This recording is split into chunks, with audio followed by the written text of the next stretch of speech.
Hey, Steve. Hey, Ron. Got a package for you from signmojo. Okay, thanks. Welcome to ISPN, the Interior Signage Professional Network. Huh? I'm Bob Withers. With me as always is my co-host, Tom Savage. And folks, I hope you're ready for some world-class sign installation today, because we're watching a true professional at the top of his game.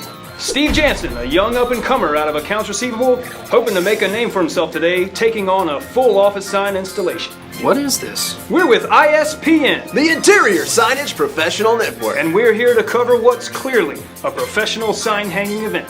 The ISPN? He's heard of us. This guy is undoubtedly a pro. Professional sign hanger?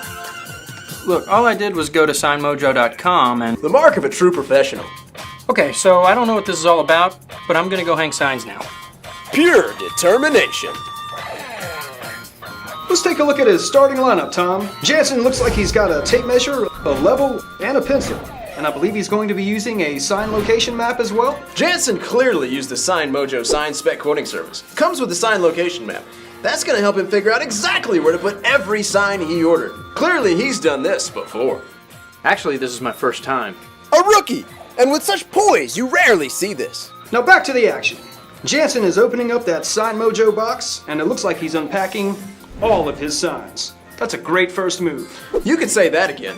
He's making sure to check each sign against his packing list. You know, you can't learn that kind of stuff. It's all instinct. Actually, it's all in the instructions I got from signmojo. They sent me a list, so it's really easy to check. Modesty. Clear sign of a true professional. Now back to the action, Tom. Looks like he has his signs all verified now. They are all there, Bob. Yes, they are indeed, and you know what that means. It's time to hang some signs. You know, this here's what it's all about.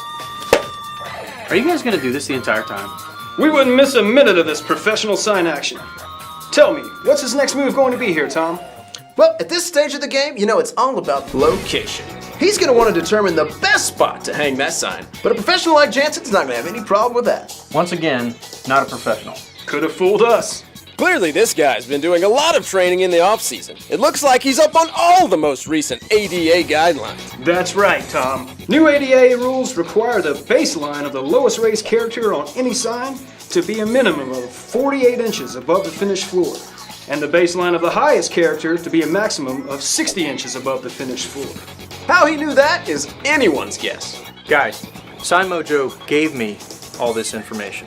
He's a natural, Tom, clearly. All right, now Jansen's got his tape measure out, Tom. And looks like he's going with the signmojo recommended 54 inches from the center of his sign to the floor. He sure does, and that's going to put him right here in the zone when it comes to both ADA compliance and visual consistency. Booyah! You can say that again, Tom. That guy is a consummate professional. Not at all. Now, it looks like the sign's going up near a doorway, Tom. Is that going to affect Jansen's overall strategy here? Absolutely. You know, he's going to want to go latch side here. The ADA requires it. That they do, Tom. Now let's go to our field reporter, Jan, for some in-depth analysis.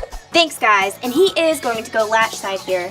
If this is a situation where the door was to swing open, he would need a minimum clear floor space of 18 inches by 18 inches, centered on the tactile characters, in order for the sign to still be read outside the swinging of the door.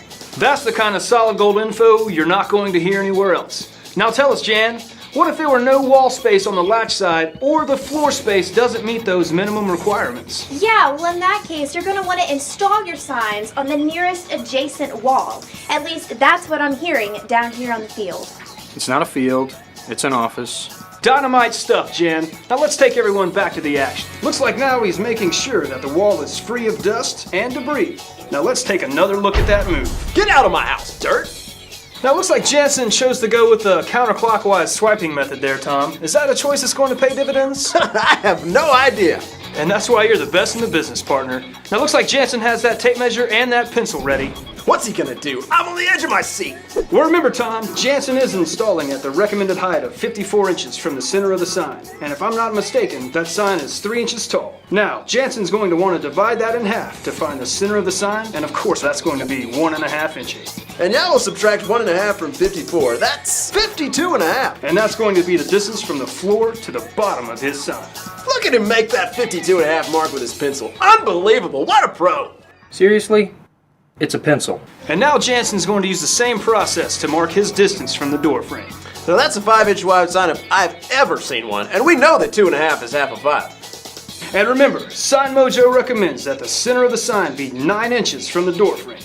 So he's going to want to mark the edge of that sign at 6.5 inches from the door frame there on the wall. Look at that technique! He's all pro every step of the way. Honestly, guys, anyone can do this. signmojo makes it really easy. So please stop treating this like it's some spectator sport. Isn't it? Oh, come on. Back to the action, folks. Now it looks like Jansen's sizing up the wall here, He's getting ready to apply this sign, Bob. and he's going to use his markings on the wall to make sure he's got his measurements just right. But wait, what's this? Looks like we've got a flag on the play, Tom. Seriously. Now, Tom, I believe the referee is going to take a measurement here. He's got to be sure that this type of sign is properly placed. I think you're right, partner. Because while raised character signs with Braille follow the standard 48-inch minimum height guidelines, those without Braille have a 40-inch minimum height from the finished floor to the bottom of the lowest character. Big difference there, Bob. Well, it looks like the official has made his ruling, Tom. This crowd's hoping for the best, but they're prepared for the worst. And he's waving off the flag, Tom. It looks like Jansen's Braille sign is within the legal requirements. I had a feeling it would be, Bob, because using the signmojo recommended placement put him within the requirements for signs both with and without Braille.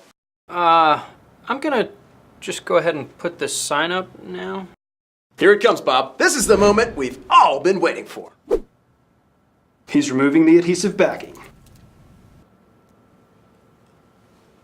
He's using the level to make sure the sign is straight. He's pressing firmly against the wall. And finished. It's up and it's good! He makes it look so easy. What a pro. For the last time, I'm not a pro. It's easy to look and feel like a pro when you use signmojo.com.